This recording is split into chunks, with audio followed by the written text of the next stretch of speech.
Decisions, decisions, decisions. That's currently what's going on for Texas Tech men's basketball and a few of their targets that are going through the NBA draft process. In today's video, we'll discuss the two marquee names linked to Texas Tech, how realistic they are to be added to the 2025-2026 Texas Tech men's basketball roster, as well as when will we know for sure? Well, maybe not for sure, but we've got a good timeline. Hey, how's it going, everybody? It's RC Maxfield here for the Back to 12 podcast. Appreciate y'all tuning in to today's video. If you haven't already, be sure to like the video, hit that subscribe button, and turn on that notification bell for 100% free Texas Tech men's basketball and Texas Tech football content all year long. But before we get into today's video, shout out to Texas Tech softball. For those that know me and where I got my start in terms of just covering Texas Tech or discussing Texas Tech sports, you will know that it's at KTXT 88.1, the Raider, the student radio station there at Texas Tech. And I had the pleasure and great opportunity to call Texas Tech volleyball, Texas Tech soccer, as well as Texas Tech softball.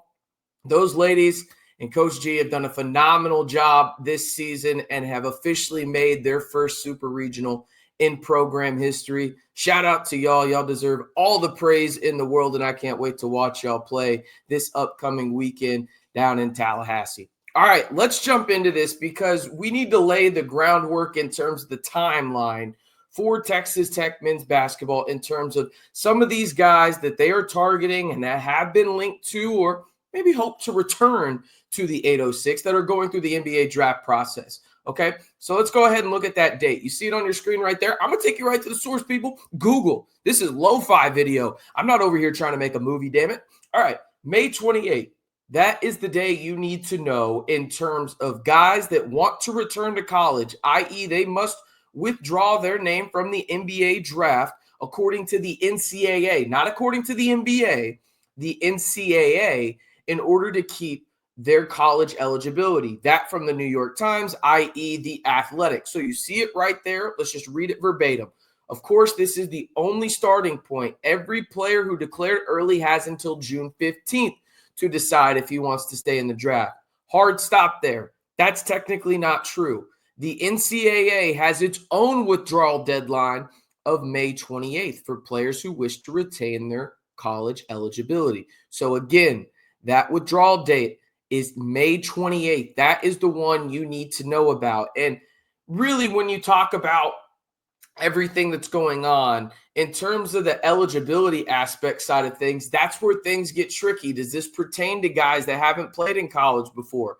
And the answer is yes. So we move on and we look at one of the names that has been heavily linked to Texas Tech. You see him on your screen. We've talked about him numerous times here on the channel. His name is Ben Henshall. Now, he's from Australia. He's got a couple of schools going after him, most notably the national champion Florida Gators. However, there is some interesting developments there when it comes to Florida and who they have prioritized in terms of adding to their backcourt to replace the likes of Walter Clayton Jr., who is a projected lottery pick.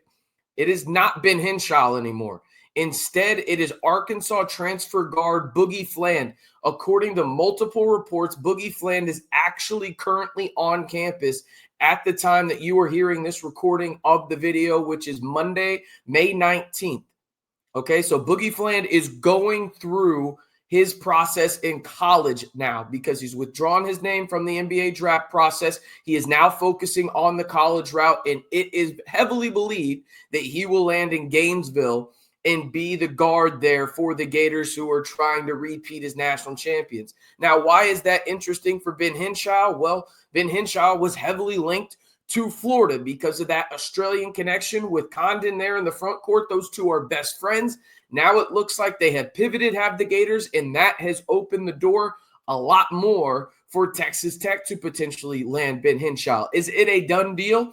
Absolutely not. But there is a lot better of a chance now that Henshall is a Red Raider. There will be other schools involved in this process. It feels like it could go down to the final day, which again is May 28th.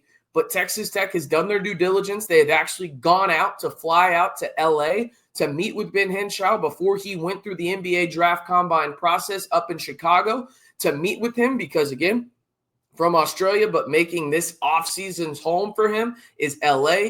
Texas Tech, not sure exactly who flew out there, whether it was Grant McCaslin, the whole 9 yards, whoever it was, but they went out to meet with him, Ben Henshall, and his representation before he went through the NBA draft process. Texas Tech is still heavily in the mix for Ben Henshall. Is it 100% for sure certain thing?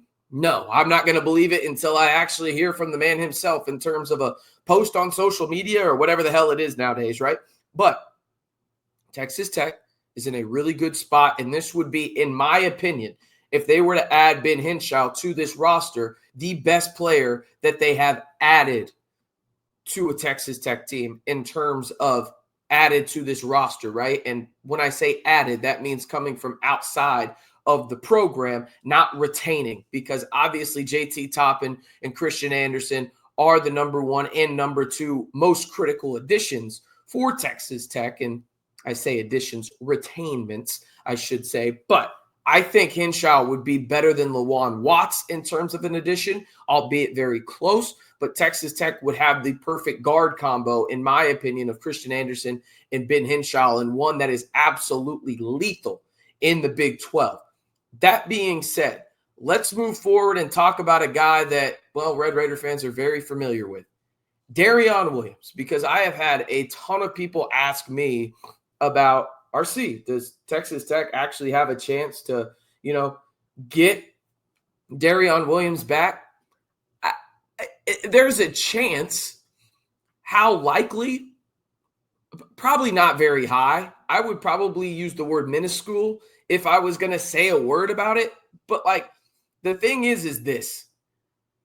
You hear Darrion, and I think it was Buff who retweeted the video where Darrion was basically asked, hey, is there a chance you return to Texas Tech? And he said, sure. Of course there's a chance, right? The thing is this. You see the schools that are linked to D5, and you look at the position that Texas Tech is in and what D5 would probably want in his last year of college basketball. Would D5 be a perfect fit for Texas Tech? Obviously, no doubt. We're talking about a all Big 12 first-team player, right? But the thing is this. Multiple things have to work to get D5 back to Texas Tech. Do all those things work? Maybe, right? But I think it's probably on the more unlikely side right now, although I would love it. I know you would too. I just love D5 in the scarlet and black, right? But you have schools like Ohio State in the mix. I know Kansas is in the mix, right? Maybe Texas Tech is still in the mix to begin with, or at least a little bit right now. But the timeline is there where we're going to hear pretty soon in terms of what these decisions are for the two biggest players that Texas Tech has ties to in one way or another, whether it's Ben Henshall or whether it's Darrion Williams. You're going to hear a lot of their decisions here in the next few days, in the sense that, okay, are they staying in the NBA draft, or are they going back to college, or in Ben Henshall's case, is he going to college, right? You're going to hear that here in the next 10 days, okay? So keep your ears to the ground in terms of paying attention to this, because I think these are the two pieces that Tech fans are looking at the most. It would not shock me at all if Texas Tech adds Ben Henshall and then another guard. You had Divine, a guy that Texas Tech was heavily linked to, Divine Yu, the guard from Miami that was in the portal. He has since committed to Michigan State to go play for not January, not February. No, instead he's playing for Izzo. If you know, you know. But these are the two big-time difference makers that I think Texas Tech is linked to in some capacity, much more so Henshaw than D5 in terms of D5 returning to Texas Tech. I wouldn't completely rule it out, but it's probably not likely. Okay, so those are the two names in the timeline. Again, I'll go ahead and get that on your screen one more time so y'all can see it. It is May 28th. That is the date you need to know in terms of the NCAA has its own withdrawal date. We call it a deadline around here. I guess actually the Athletic does. Anyway, May 28th for players who wish to retain their college eligibility. So again, the 28th is the day to watch, or date to know, excuse me. And then you're going to see a wave of guys go back into the portal, and we'll see where Texas Tech goes in that regard. But that's going to do it for today's video. Appreciate y'all tuning in. We'll start picking back up again. Scheduling note here in May, June, and July. We'll have about 2 or 3 videos out a week. And then in August, we're back to 5 times a week, people. We're going to be breaking down Texas Tech football players that I think you need to know that are going under the radar, whether they were in that historic portal class or guys that are returning that I think can make a big-time difference. We'll talk about Texas Tech men's basketball a little bit more and much, much more here on the channel, but that's the schedule moving forward. Also, by the way, you'll probably see a new backdrop here in the next few weeks. We're moving, so that has some things to do with it as well. Just being fully transparent with you guys why we're not having a video every day. It's technically the time where there's a little transition, not as much news. You know how that goes. But appreciate y'all tuning in. If you haven't already, be sure to like the video, hit that subscribe button, and turn on that notification bell to stay in the know on all things Texas Tech football and men's basketball all year long right here on the largest group of Texas Tech fans on YouTube. And I don't know if I mentioned it. It's 100% free. That's a pretty good deal, right? I mean, 100% free. You can't beat that. Anyway, I digress. I'm RC Maxfield reminding you, as always, to stay safe and Recom Tech.